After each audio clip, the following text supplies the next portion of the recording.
முத்துக்கிட்ட phone பற்றி வித்யா சொன்ன விஷயம் அதிர்ச்சியில் ரோகிணி மீனா கிட்ட கேள்வி. ஸோ இந்த மாதிரியான விஷயங்கள் குறித்து இன்னைக்கான சிறுகடி காசை சீரியலில் என்னென்ன நடந்துச்சு அப்படிங்கிறத பார்க்கலாம். ஸோ அந்த வகையில் முத்துவோட ஃபோனை தொலைச்சது வித்யா தான் அப்படிங்கிற உண்மை முத்துவுக்கு தெரிய வருது. வித்யா சொன்ன வார்த்தையை கேட்டு ரோகிணி பார்த்தீங்கன்னா பயங்கரமாக ஷாக் ஆகுறாங்க. ஸோ அந்த வகையில் இந்த எபிசோடோட ஆரம்பத்தில் ஸ்ருதியும் ரவியும் திருமண நாளுக்காக எல்லாருக்குமே இன்விடேஷன் கொடுத்து பேசிக்கிட்டு இருக்கிறாங்க. அப்போது முத்து எங்கள் எல்லாருடைய பேரையும் வச்சிருக்க, ஆனால் மனோஜ் என்ன செய்ய போகிறான் அப்படிங்கிற மாதிரி அவன் பேரை நீ போட்டிருக்க அப்படிங்கிற மாதிரி கேட்க மனோஜ் பயங்கரமாக ஷாக் ஆகுறாரு. அதுக்கு ரோகிணி நான் தான் எல்லாருக்குமே மேக்கப் பண்ண போகிறேன் அப்படிங்கிற மாதிரி சொல்ல, சரி நீ அது பண்ணுற, ஆனால் மனோஜ் என்ன பண்ண போகிறான் அப்படிங்கிற மாதிரி கேட்க அதுக்கு மனோஜ் எதுவுமே சொல்லாமல் நிற்கிறாரு.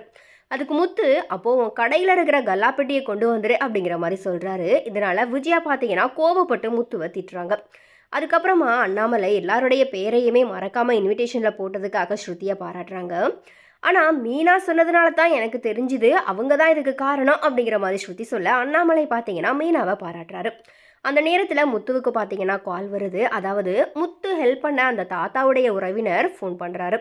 அவர் நீங்கள் அனுப்பின 2 ஃபோட்டோவில் இருக்கிற பொண்ணு தான் உங்கள் செல்ஃபோனை தொலைச்சிது அப்படிங்கிற மாதிரி சொல்ல, அதில் யார் அப்படிங்கிற மாதிரி முத்து கேட்டதான் வித்யா அப்படிங்கிற மாதிரி அந்த நபர் பார்த்தீங்கன்னா சொல்கிறாரு. உடனே முத்து மீனாவை தனியாக கூப்பிட்டு வித்யா தான் மொபைல் ஃபோனை தொலைச்சிருக்கா, அப்போது இவருக்கு பார்லர் அம்மா தான் எடுத்து கொடுத்துருக்கணும், பார்லர் அம்மாவோட கல்யாண ஃபங்க்ஷனுக்கு தானே நம்ம போயிட்டு வந்தோம், அதுக்கப்புறமா தானே என்னுடைய ஃபோன் தொலைஞ்சுது, அதனால் இது பார்லர் அம்மா செஞ்ச வேலையாக தான் இருக்கும், இதை பற்றி நான் ஃபுல்லாக கண்டுபிடிக்கிறேன் அப்படிங்கிற மாதிரி சொல்லிட்டு முத்து பார்த்தீங்கன்னா வித்யாவோட வீட்டுக்கு போகிறாரு. முத்துவை பார்த்ததும் வித்யா என்ன திடீர்னு வந்திருக்கீங்க முத்து அப்படிங்கிற மாதிரி கேட்க அதுக்கு முத்து எல்லாரும் வரணும்னா திடீர்னு தான் வர முடியும் அப்படிங்கிற மாதிரி சொல்லி திமுறா பேசுகிறாரு. அதுக்கப்புறமா செல்ஃபோனை எதுக்காக நீ எடுத்த அப்படிங்கிற மாதிரி கேட்க இது யார் செல்ஃபோன், நான் எதுவுமே எடுக்கலையே அப்படிங்கிற மாதிரி வித்யா சொல்கிறாங்க. அதுக்கப்புறமா எல்லா விஷயமும் தெரிஞ்சு தான் நான் வந்திருக்கேன், நீ தான் இந்த செல்ஃபோனை எடுத்து தொலைச்சிருக்க, நீ செருப்பு தைக்க போன இடத்துல செல்ஃபோனை விட்டுட்டு வந்திருக்க அப்படிங்கிற மாதிரி எல்லா விஷயத்தையும் சொன்னதும் வித்யா பார்த்தீங்கன்னா ஒரு நிமிஷம் பயங்கரமாக ஷாக் ஆகுறாங்க.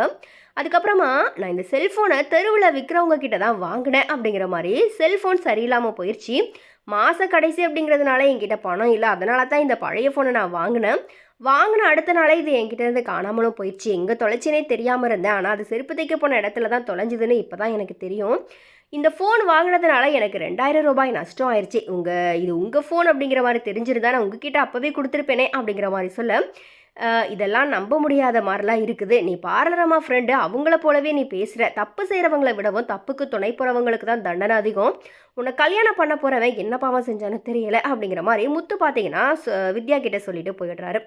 இதை நினச்சி வித்யா பார்த்தீங்கன்னா ஃபீல் பண்ணி நினச்சிக்கிட்டு இருக்கிறாங்க. இன்னொரு பக்கத்தில் முத்து வீட்டுக்கு வந்து மீனா கிட்ட வித்யா வீட்டுக்கு போனேன், அந்த ஃபோன் கடையில் வாங்கினேன்னு வித்யா சொல்கிறா அப்படிங்கிற மாதிரி சொல்லிக்கிட்டு இருக்கேன். இது எல்லாத்தையுமே மறைஞ்சிருந்து கேட்ட ரோகிணி பயங்கரமாக ஷாக் ஆகுறாங்க. அதுக்கப்புறமா வித்யாவை நேரில் போயிட்டு ரோகிணி வந்துட்டு நன்றி சொல்கிறாங்க. வித்யா நீ உன்னோட வாழ்க்கையை காப்பாற்றிக்கிறதுக்காகத்தான் இப்படி எல்லாமே பண்ணிக்கிட்டு இருக்க, உன்னை நான் மாட்டி கொடுக்க வேண்டான்னு நினச்சி தான் மாற்றி சொன்னேன் அப்படிங்கிற மாதிரி சொல்லி ரோகிணி கிட்ட பேசிக்கிட்டு இருக்கிறாங்க. அதுக்கப்புறமா மனோஜ் தனக்கு பேய் பிடிச்சிருச்சு அப்படிங்கிற மாதிரி நம்பி சாமியாரை வரவழைச்சி செஞ்ச செயல் எல்லாத்தையுமே ரோகிணி சொல்லிக்கிட்டு இருக்கிறாங்க. ஸோ இப்படியா இன்னைக்கான எபிசோட் வந்துட்டு முடியுது. இனி நாளைக்கு என்ன நடந்துச்சு நடக்க போகுது அப்படிங்கிறத நம்ம நெக்ஸ்ட் வீடியோவில் பார்க்கலாம்.